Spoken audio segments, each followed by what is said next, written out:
Welcome to the All Things Circular podcast, your gateway to the circular economy. Hosted by industry experts Victoria Darcy and Rich Bulger. Every episode is proof that circularity isn't just good for the planet. It's a smart business decision. Our mission is simple: to empower, to inform, and to show you how to make the circular economy work for you. Hello, and welcome to another episode of All Things Circular. I'm Rich Bulger. And I'm Vic Darcy. And we are here with one of my battle buddies and friends from the Reverse Logistics Association that is at HP trying to conquer the world, the Jennifer Foxworthy. Jennifer, y'all can hear it. Oh, that was quite an introduction. Hello. Thank you for having me, Rich. Plus on high first. He's getting better at these. I like it. Thank you for having me, for sure. Yeah, no, pleasure to have you on. Good looking forward to this one for the entire ITAD Summit. We're coming to you live from Las Vegas. And it's a pleasure to go through and talk about the great things that HP is doing with Renew Solutions. So Jennifer, would you mind just introducing yourself, a little bit of background, and what you do with HP? Sure, absolutely. So I've spent the last 20-some years, without aging myself, in reverse logistics. Start with your report. Yes, let's go with that. So started working in software and really focused on just reverse solutions. So things like repair, mitigating repeat repairs, and warranty returns. And then moved from that to refurbishment and then to tear down operations. Started doing that with other OEMs and then morphed over into shop floor kind of control, right? Your workflow management types of things, also very focused in reverse. Opportunity popped up at HP. Mutual friend of ours reached out to me and said, hey, we're doing this really cool thing called Renew Solutions. Would you be interested? And I jumped. I was absolutely. And to be honest, if I was able to write a job description for myself, this would be it. I think it's that marriage, isn't it? It's that marriage between the old and the new. 100%. And over the years, I've worked with so many different partners in so many different capacities. And then to be able to leverage those relationships, see how they've grown and evolved with the markets and, with technology and so forth. It's just an absolute blast. Yeah. So can you explain to our listeners just exactly what is Renew Solutions? So Renew Solutions is a business unit inside of HP. We're part of HP Solutions. It was started a couple of years ago. It is a portfolio of refurbished devices as well as sustainability services. So it includes ITAD, which is one of the reasons we're here this week, and then as well as a licensing program. So me personally, I manage the network of partners that we work with for both licensing and for ITAD, and as well as manage the licensing program. Yeah, what I love is that one thing that people that I've never really got from the vendor landscape, there's been this disconnect between remanufactured devices and the opportunity with licenses. And what I love is the fact that you've actually married those together in one, because for me, it takes away some of the objections that you see about reselling remanufactured equipment, because licenses aren't transferable. And that is a margin-rich sale for your sellers. Absolutely. If you think about, the OEMs in general, we typically don't get... Let's go back a few years, right? We're just never really been involved in this space, right? I mean, working in the space, I've seen it for myself. But now it's like we really want to take that refurbishment experience to a whole nother level. So for me, it's about customer satisfaction, protecting our brand. Where is it being sold? Who's it being sold to? What products that they're offering out there? Like what parts they're using? All of those things come into play, right? It can be just a wild, wild west out there, right? So to be able to hone that in and really set out a set of standards that says this is what we're going to deliver. So I'm not the smartest person in any room. But one of the things that I love about Jennifer is the passion that she has about finding value for things that the first customer no longer wants. And that's kind of what Renew Solutions is all about. So I want to try to see if I could simplify the strategy to a level that my Army truck driver brain can understand. So HP has basically two avenues to promote Renew Solutions. A network of partners that have the capability to go through and acquire laptops or equipment on the secondary market, refurbish it to HP solution standards, and then underneath an approved licensing agreement, move that product to another another customer, as well as being able to go through, acquire laptops yourself, do your own refurbishment, and match it to customer too. Is that accurate? It's pretty close to accurate. Yes. All right, cool. So how do you find, what is an HP Renew partner? And tell me more about how that program works, because that's a different spin than some companies have taken. Sure, absolutely. So this is certainly morphed over time, right? So when we start to identify things that are really important. So if I take a look at the landscape now, the partner is a stellar refurbisher. And so when I say refurbish, I don't mean take a unit, wipe it down, and ship it out the door. I'm talking about opening a unit up, verifying parts, blowing out the unit, making sure it's clean, so that if there's not dust blowing in the fan. And then from there, it could be painting the device. It could be skinning the device, truly giving it a completely new aesthetic, potentially, right? It opens a ton of doors. So I'm looking for that stellar refurbisher. That's the big one. But I think it's remanufacturing versus refurbishing. And I know it's tricky. I hate that word. Do you? Right, you really do. But I think it's quite descriptive. Normally she disagrees with me. This is But I think it's that differentiator in quality. That for me is what it does. Well, I think it's about defining the word, because if you would have said something like refurbish to somebody, then they say, well, wipe it down, send it out the door. And now there's so many different versions of refurbish, but that part of that's like one of the challenges we work with. We don't have a standard out in the industry that says this is what refurbish means. This is what grade A means. This is what whatever means. None of that is out there today. If you sit in a room with 100 people and hand everybody a laptop, I can guarantee you that everybody's going to have a different opinion of it. We know that, right? Well, I think it might be part of that.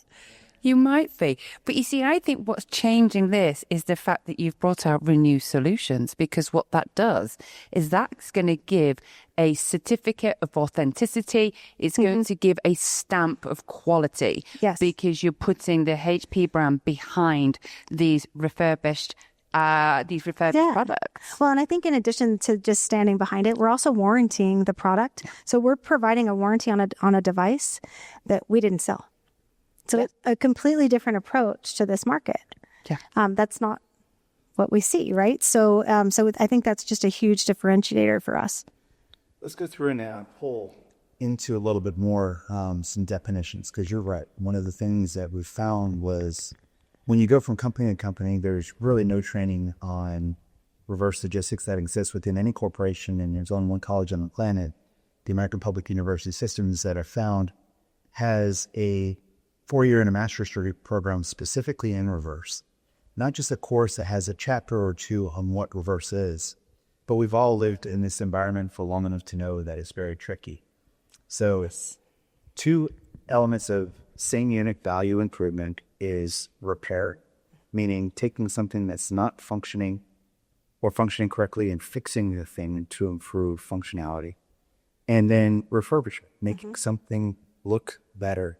And I think what I heard the distinction is, well, to what level of refurbishment does something have to go to meet standards? Cleaning is an element of refurbishment. Sure. Removing dust and debris make something go better than renewal great. I'm not pretty better. Yeah, absolutely. And going through and improving the cosmetic appearance to a like-new standard through skinning or through painting, you can turn a C into a B, or whatever low grade is to mid grade. And if you put $10 in the process and you generate $20 in value, that's something you should do. But if the standard is to go through and take it to a like new condition, there's a larger investment to go through and get something that's really beat up to look great. So I think it's a really interesting conversation around to what level refurbishment needs to take place in order to hit standard. Well, and I think as you go back to kind of talk around partners, right? What makes a really good partner? It's those partners that are making the investment, right? Because again, you go back to this whole conversation around the evolving ITAD or secondary market, how much it's changed over the years. And it's true. The companies that are really standing out and the companies that we talk to the most are the ones that are making the investment in innovation and just processes related to call it remanufacturing, call it refurbishment, call it redoing something, right? To bring product to a completely different level. Yeah. And 5 years ago, people were just excited to be able to get the unit back, be able to wipe it down and sell it because they were able to monetize that. But now they've realized with a little bit of investment, they can monetize even further. Yeah, and I think now with where this industry is going, we've seen at this summit some real innovative solutions. So, we're seeing the likes of organizations have kind of mini LLMs, that they then train to then say, okay, can you take multiple pictures of this in an instant and then grade it for us cosmetically, which is really, really smart. Super cool. Yeah. Right. Well, and it takes the subjectivity out of it because that's one of the biggest challenges is that, again, your scratch versus your definition of the same scratch it's just different. And so let me get my glasses because I find that my eyes are in the morning in the orange. It's the truth. Which is it's lighting. Yeah, but then it's lighting. It's how far you're holding it away from it's all these factors come into play. And if you don't have some sort of SOP in place that actually defines that, unfortunately there's a lot of companies that don't know that that's something that needs to be defined. Yeah. And I think it's also further complicated because one of the conversations we were having earlier was about how a grading system at a remanufacturer or a refurbisher may differ from the reseller because there's multiple hands in play in terms of the journey of that asset to actually being sold. And not everybody operates or has the same understanding of grading, which can ultimately end up in customer dissatisfaction. Absolutely. The teams hear me talk about this one all the time. I'm a big believer in setting appropriate customer expectation. So what does this mean? Right. I tell my partners, if you've got a skin device that has this, ruggedized feel to it, I'm good with it, but market it that way. Yeah. Set the appropriate customer expectation so that your customer's not coming back and then getting mad at HP because we said this was okay. And it's all it is customer expectation. Yeah. But I think that happens with the grades too, because all of a sudden, if the customers know what they're going to receive, it only allows us to monetize further, right? Because customers know what they're getting. Here's one truth that I found with grading. You can always underpromise and overdeliver. Yes. Meaning if someone gets a B and it comes in as an A, they're not. No. Or if you tell someone, hey, something is certified like new, Yeah. and they get a new unit, they're not going to complain. But if you flip that, Yeah. and you tell someone something is new and it comes in as a used part, Yeah. or when you get to the shades of good, better, best, or different vernaculars that are used, there is a debate because beauty is in the eye of the beholder. Yes. And you won't hear us say like new. We stay away from those words on purpose, right? I don't want to set the appropriate, that's not an appropriate expectation to set to a customer that this is like new. In fact, it is a second life device. So it has been used before. Now we have done work to this device and it's now, we'll say, I hate using the word remanufactured, but that word. I'm winning. It's not new, it's renew. But yes, to your point, it's, I really don't like that word. I think Osmosis. I know. And I think the reason I don't like that word though, is because, there are some outstanding operations out there, but there's also some that aren't as outstanding. And when I start to see, operations that are doing a remanufacture approach, but then they remove things like regulatory labels, I get very nervous. Well, it just shouldn't be allowed. I completely agree. And I think that's why there are standards now that are really coming on leaps and bounds to separate those that stand up and stand by what it is that they're saying and doing versus those that just pretend. Right. Because like any, industry, there are bad actors. There are those people that will say one thing and do entirely another. And I know certainly from your perspective that the Renew Solutions really looks quite forensically at those certifications that partners hold to be part and to do these refurbishments on your behalf. See, I'll throw it back. See, there you go. I do pay very close attention to the different certifications that are out on the market. That's not the right word. The certifications that are available to our partners out that are working in this space. R2V, the R2 certification is a big one, just from a sustainability perspective. Yeah, right. So R2, for anybody that doesn't know, is a responsible recycling certification, and it's quite tricky to hold, right? It's the bar is set high. There is some pieces in there around refurbishment as well, right? Responsible refurbishment policies and processes, but it also forces their further downstream partner network to also be in compliance. So it's not just that one company, and it's held at the facility level. So you could have a facility in Texas with their partners in region, and then have a facility in Canada and not be R2 at both. Yeah, and those types of accreditations help companies who don't have a trained auditing force. Because Refurbished is tough enough as it is. Being good enough to go through and accredit what an appropriate audit is to what level is tribal institutional knowledge that does not exist in most filings. That when you see something like an Easter or an R2 logo, you know that companies are treating things with treating information appropriately, treating each burner appropriately, getting audited, because those are painful things to go through. Yes. But it allows companies to go through and kind of stand behind the fact that they can audit an auditor instead of having to have a trained. Right. It's the supply chain. It's their full downstream supply chain. Yeah, absolutely. Well, and if you look at R2, right, that's got all these ISOs are also part of it. So again, most companies will say, well, I've got, 9001 and 14001, and some of them have 27001. But then when you look at R2, it's like you need to have 6. And here's the list of that you require.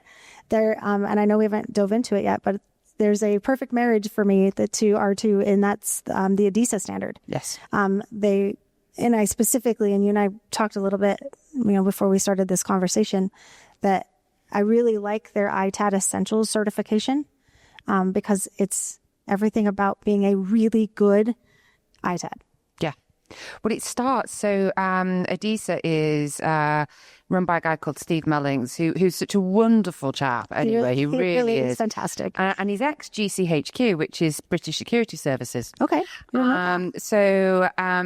I really love about it is he actually starts at the physical security level. He looks at the facility. And then what that if you have this standard is that asset is tracked through every single movement within that facility. The data wipe is done to a certain standard every time. But also what I love about it is you can't cheat, because he does these surprise audits. Yes, he does. Well, and I think about, I dive into data and the data erasure solutions that are out there coming from the software world. That's still coded by a person, no matter what.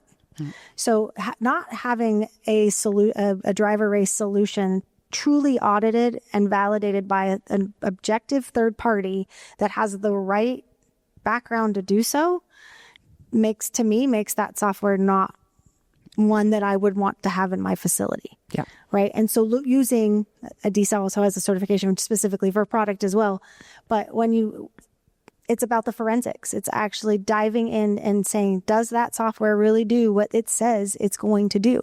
Yeah. Because it's unfortunate, but there are some out there that don't. So my good friend Peter Evans likes to talk about companies that are either follow firms or frontier firms.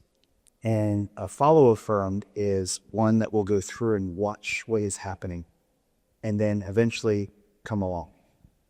Follow firms in the circular economy are ones that are just focused on making linear revenue. How can I make more money by selling more things? And the circular frontier firms are the ones that are able to go through and say, cool, I want to do that. But how can I go through and make more money off of maximizing the value of things that people have already made?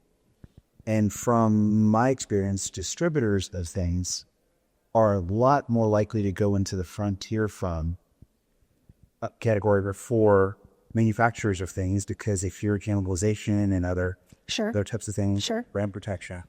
But HP is a good example of a frontier firm.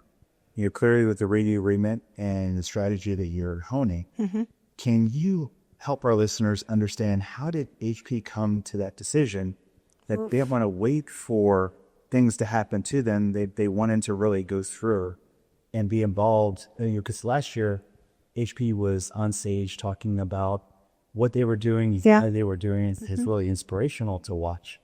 But help us understand how HP came to that realization. I will tell you, I'm not the 100% the right person to answer this because I'm sure I'm going to miss something along the way here. But we have some very lofty goals, right, from a sustainability standpoint, to be the most, I want to forget the right words, just and sustainable company by 2030. So it's said a lot and we mean it, right? There's the entire sustainability team that's been brought up in our supply chain world is they are pushing the envelope on everything, whether it's EPEAT, whether it's we offer carbon neutral, whether it's and true carbon neutral reporting, right? It's little things, but those little things are adding up to help us meet those goals. I think a lot of companies are out there saying we're going to go do these great things, but I truly believe that HP will do it. Do you know, on the EPEAT accreditation, you've got gold. For those that don't understand, EPEAT is it's basically a certification about a product, and that product needs to be built with reuse in mind, remanufacturing in mind. It needs to be built with conscious products itself. It's a real gold standard. And for, certainly from where you are within HP, you operate to that gold. Most of your products are gold. We absolutely do. And, we do some cool incentives too on the channel side. And again, not in channel, so I'll mess this up too, but I do see it, right? And I do talk, several of my partners are very big in our Amplify program. And we have a whole part of Amplify that's Amplify Impact. And they can earn different levels and get, different recognition as a result. But there's a partner here that just got their 5-star Amplify status. And it's all about whether it's, it's about selling the right products that have so much recycled product in it and that sort of thing. And I don't know the details, and I want to be careful there just simply because I don't want to misstate something. But we have a program that is 100% focused in that space. And I love that because conceptually, that's the first time I've ever heard an OEM actually have an incentive program that is designed really to promote and sell these types of products. 100%. For me, it's been my most frustrating thing in my career. You hear all these objections to selling refurbished or remanufactured products. Say the customer doesn't want it. It's too hard to sell it. It's too hard to articulate it. I've got to sell more. And actually, if you fix that side of it, if you fix that incentive side of it, you're going to see the market grow. It's and first time I've heard that, so I think it's brilliant. It's super fun to watch, and I love my partners that when they get their next status and they've bumped up one. And even though I'm not part of the channel and we're not a channel program from that perspective, they still love calling me to let me know about it. So they're super proud of it. So it's definitely a cool program that's got a lot of attention. Yeah, and you want to make sure that you continue to do that. But in that vein, Jennifer, you've been a pioneer in this space, a pioneer and a leader in reverse logistics, in ITAD, and we've been doing this now for a long time, and the workforce is changing. Customers are shopping different. Clients have different levels of expectations around what they want people to be responsible for. Shareholders have expectations and value, but employees are also coming to work more for purpose over price and paycheck. So being a leader that has inspired people for a long time, we've got a lot of students that watch this podcast. So what advice would you give to students that are looking to come and enter the market? Because now we're starting to make circular logistics, circular supply chain, circular economy a purpose within large corporations. So if someone wants to get into this field, what sort of advice would you give them? It's a really hard question. I should have had a moment to prep for that one. So I ended up in this accidentally. I simply started to have a passion for how do I keep this one thing from repeating itself. And it was mainly around returns, right? And I quickly realized that you're right, there's no education around it, but we're starting to see more and more, which is good. But for me, I want more of them in education. Is that okay? I would like them teaching more about what's out there, because what I am afraid of is that, like, my younger generations, they aren't learning what we all have taken years to kind of figure out. Because what we do is boring. Speak for yourself. Well, to them. But I mean, I stopped using forward and reverse logistics because those are boring words. they're boring words. You use circular. Yeah, you start using sustainability and they get excited. So I do think the buzzwords are important, that we're using the right ones. But I think we have to explain to them what they truly mean, right? And where they come I from. agree with that. Yeah, Right? I do. Because they hear sustainability and they're like, oh, I got to recycle. Yeah. Right. If you want to hear a word that I really don't like, it's recycle. All right, fair enough. I just don't, because I think it gives a false sense of actually what's happening to that product. There are the 9 R's of circularity, and recycle is number 8. You know, it's right down at the bottom. Yeah. You know, and number 4 is reuse. Is reuse. Right? Number 1 is redesign, right? You know, circular design. But and I don't disagree with any of that. But, you know, going back to your question, for me is advice for them is learn more, right? Lean on the people that are doing this and have been in the industry a long time that do have a passion for it, and educate your peers, because that's how we collectively can make a difference. Now, every company is going to have some person in their organization that's going to handle something for reverse, whether it's a sustainability person, whether it's an IT person that they're focused, you know, is on circularity. They're going to have some circularity goals that need to be, but they need to understand all of it. So I think leaning on, as much as they don't like the stuff that we talk about because it's boring, but seriously, I mean, my kids laugh at me because they're like, you know, we talk about this stuff all the time, but I think the more that they can become educated, that is going to translate further down the line, and as they continue to grow in their career, they're going to bring those stories to the table. Well, in the spirit of leading by example, I want to thank you, NHP, for co-sponsoring the Masterclass Essentials course that we're teaching here at the ITED Summit tomorrow.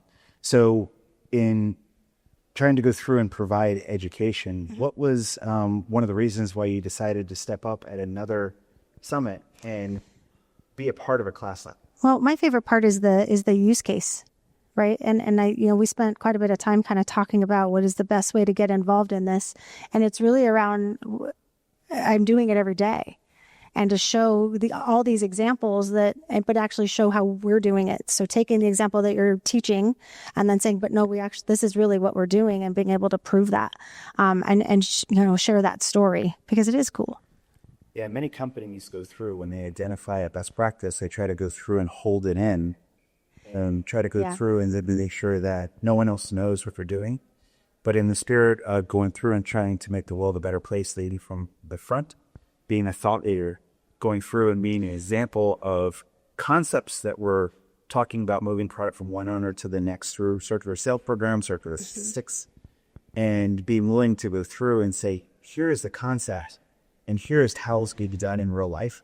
Yeah. Not many companies will go through and be willing to go through and say, well, you want to do it right, here's what right.